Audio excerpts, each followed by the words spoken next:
Hey there, YouTube friends. I realize that it has been months and months and months since I last posted a YouTube video. It has been way too long, and I apologize to you for that. I do have what I think is a fairly valid excuse. I'm going to tell you about it right now. And that is this. When I came here last year, and I arrived on Pohnpei, actually the first time I came last year in 2013, April, that time I met this beautiful, godly young lady named Hannah. And she was teaching 4th grade at Calvary Christian Academy. Calvary Christian Academy is the Christian school that the church I attend actually operates. Started by Pastor Samuel Wellis many years ago.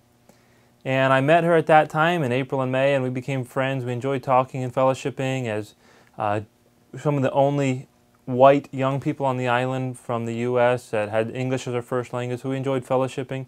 And of course, when I came back then later on in the year after Dave died, we kind of picked up our friendship again, and we renewed our friendship. We just enjoyed fellowshipping and encouraging each other in the Lord, and that was one thing that really attracted me to her, and I think you can see where this is going. But about January of this year, toward the end of January, beginning of February, we started realizing that this relationship was going beyond just friends.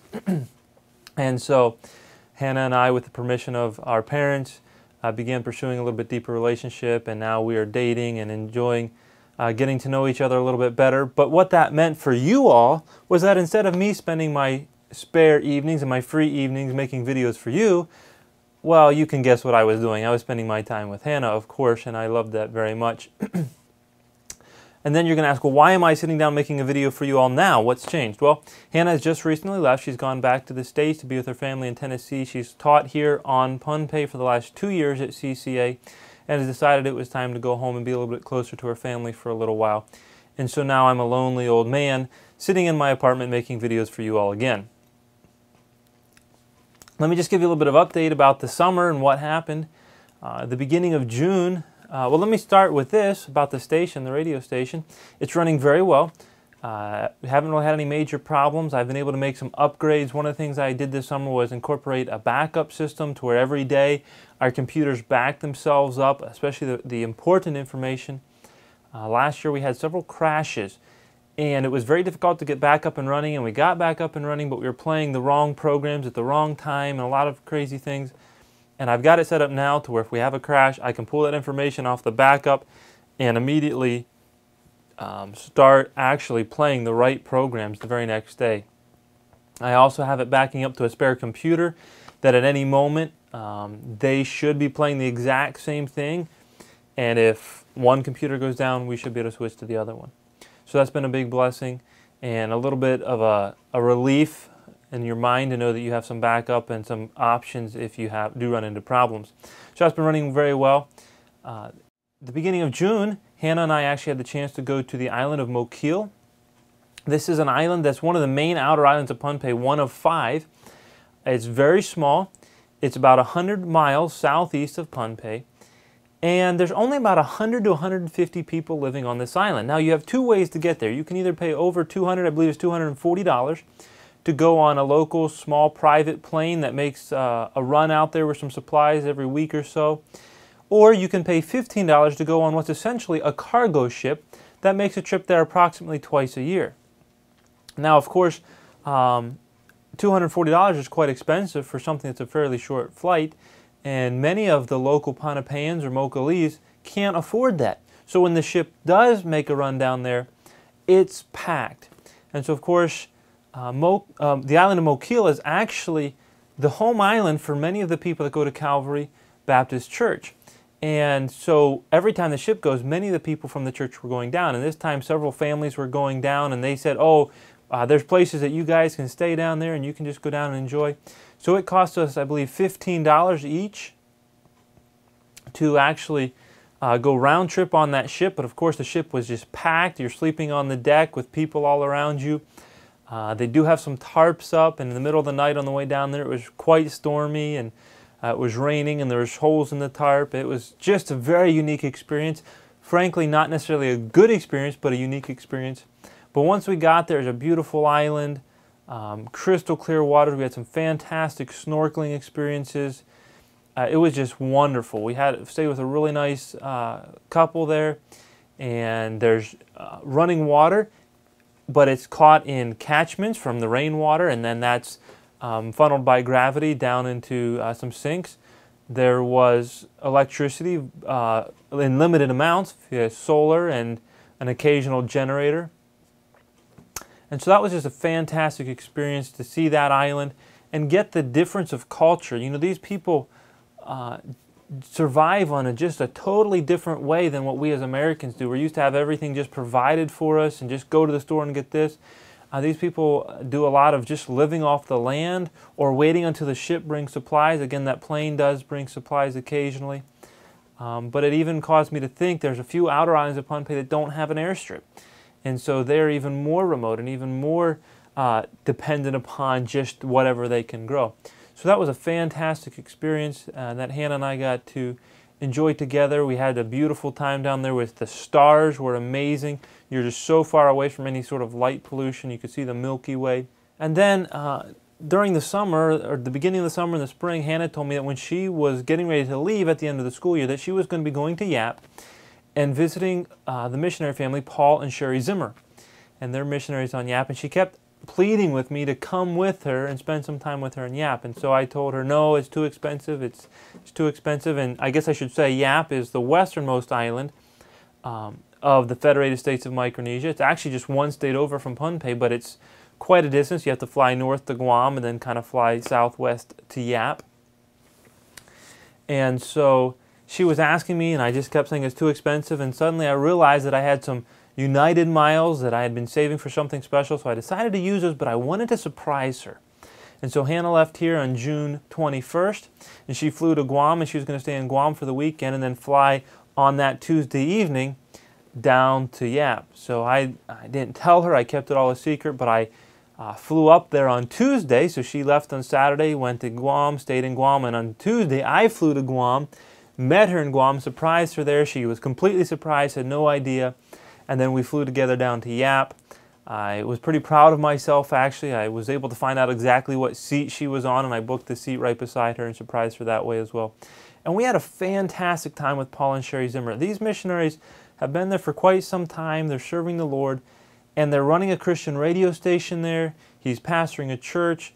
They're starting a new Bible study in one of the villages. They're just very active. They have some very hands-on ministries where they do things like run a lumber mill that helps build the buildings that they need around their ministry, but also provides for some people in their church.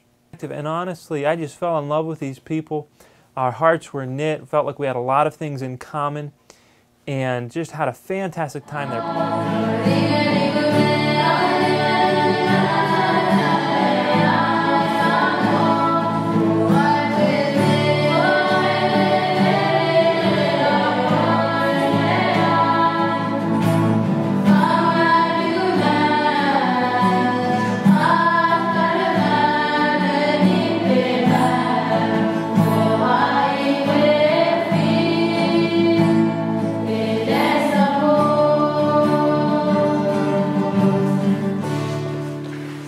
Paul's a wonderful fisherman.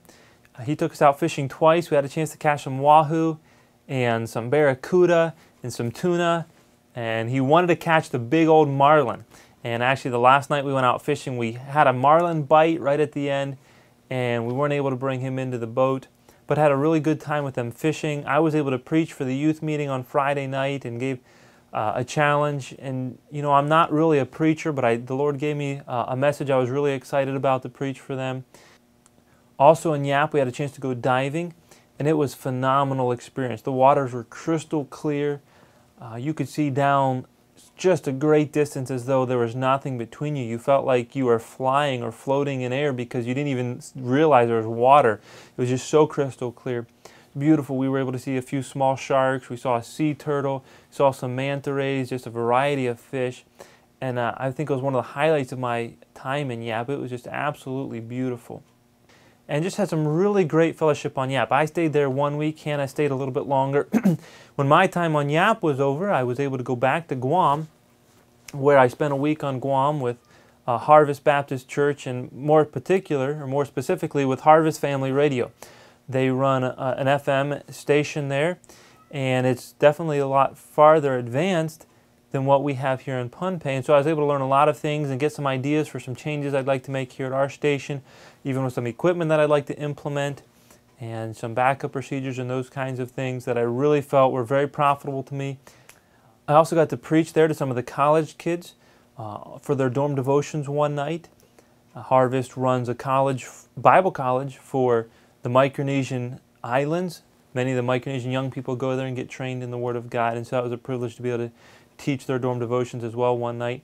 I was able to just see Guam really for the first time. I'd flown through there for some layovers, but I really enjoyed getting to see more of the island than just maybe the airport or a quick run out to a hotel or something like that. And so that was really nice to see. So where am I going from here? Well, right now one of my big projects at the radio station is actually cleaning up. I think I've mentioned before, but there's a lot of old equipment around here that's not usable. It's just sitting around gathering dust. It's basically antiquated, and so we've got a dumpster here at the radio station now, and one of my big projects over the next several weeks and months is going to be just start cleaning up as much as I possibly can before the next missionary family gets here, and that is the Iben family. And I would ask that you'd pray for them. I'm recording this on Sunday, August 24th, and tomorrow, Monday, August 25th, Susan Iben is going to be having some surgery, and I'd ask that you pray for her. They don't think it's cancer, but there's some question in their mind, and so they're going to go ahead and take out some small lumps and do some testing on those. And so this could be very crucial as to when I come home, and of course, more importantly than when I come home is Mrs. Iben's health. But just to relate that to my coming home is if she needs some treatment and extends out the time, I'll be staying much longer. But Lord willing, she'll get a clean bill of health after the surgery, and they will soon be preparing to come out here, hopefully in the next month or so. And then, Lord willing, I'll be coming home sometime before the end of the year. So thank you so much for your interest. Thank you so much for your prayers for me as I continue to minister here in Pohnpei, as I work in the radio station. I have opportunities to teach. Right now in our English Bible study, we've just started a new series on creation. I taught for several weeks on creation, and now we've started a brand new DVD series from Institute of Creation Research called Unlocking the Mysteries of Genesis. And I believe it gives us some great foundational principles about God's creation and trusting in God's Word. So continue to pray for me as I minister here in Pohnpei. And until next time, remember to pray for Pohnpei.